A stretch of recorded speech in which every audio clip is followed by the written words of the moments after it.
pixels.so. And right now they have a Pixel Panther is the NFT, but the tagline is own a bank in the metaverse. Yes. You become the bank. You give the loans?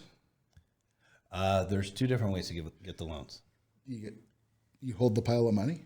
No.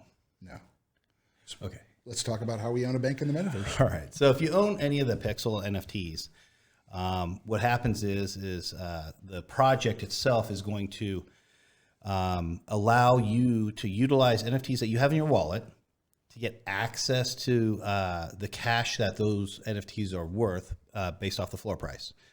And what they're doing is, let's say I have an NFT that's 20 SOL, the floor price. I can take that one NFT to Pixels, stake it, so they take custody of it, kind of like a title company.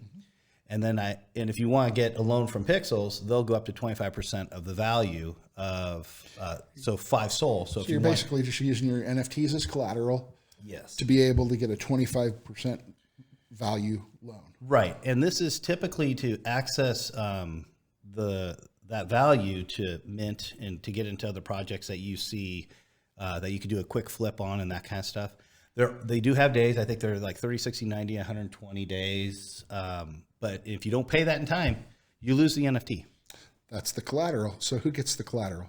A couple of different ways, right? Pixels, if you staked it with Pixels, they do. Right. But which means the DAO makes money, I would imagine. Yes. There's some royalties involved in the repossessions, I guess. Right. And in that situation, what they're going to do is they're going to want their money back. So guess what they're going to do? They're going to sell it. Yep. They're going to get that 5 SOL back because they want to loan out more. Well, if they sell that 20 SOL NFT that you just forgot to pay off because you decided to go on a trip or just forgot about it, well, guess what? They could sell for 17. Then all of a sudden they get their 5 plus a 12, which is a great deal if you're a Pixel owner. What if I want a part of that? That's the other option. That's right? the other option. So what Pixels has done is they have allowed, so if you want to get more on your loan, you can do what's called a peer-to-peer loan. So that means you can you can make an offer saying, I'd like a loan for this much with these NFTs, and then somebody can take the other side of that and it won't be Pixels. Now, I'm sure there's a service fee. It's probably small to have that happen. They pay escrow, basically. Yeah, they play the escrow / title company, and then based off the contract, they'll loan out, and then there's usually a percentage for the peer-to-peer. And I don't know, that's set in the offer and bid and the agreement between the peer-to-peer. So you can get more out of those NFTs, but again, you don't pay it off in time, you lose them all. So, but it gives you access to the Solanos on these projects. More capital, yeah. Yep. So I think it's a wonderful, wonderful idea. And I think NFT collectors often have ones that were home runs for them, and they don't want to give them up. They want them to continue to grow, or they're waiting for a utility to come out relative to them.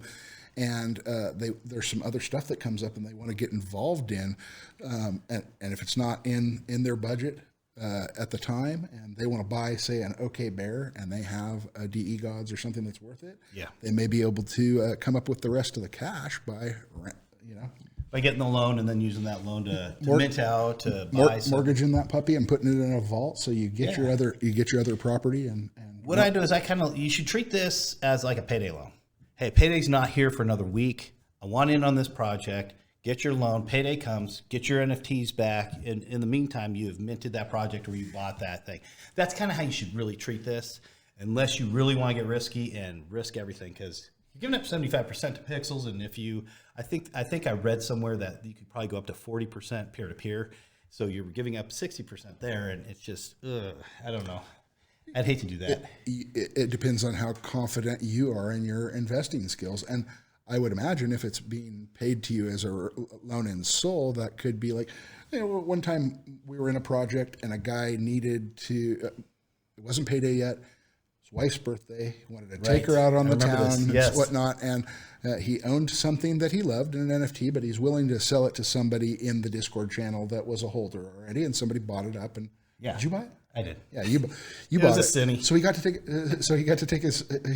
his girl out, and that was a cool thing. But this facilitates that if you don't know somebody that will do that for you.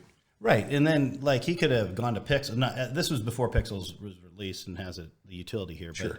but he could have gone to Pixel and easily have gotten 2.5 SOL on that because the floor at the time was 10 SOL, and so he could have gotten 2.5, then easily paid it back the next time he got paid. Yeah. But So this thing sold out at 1.5 SOL each.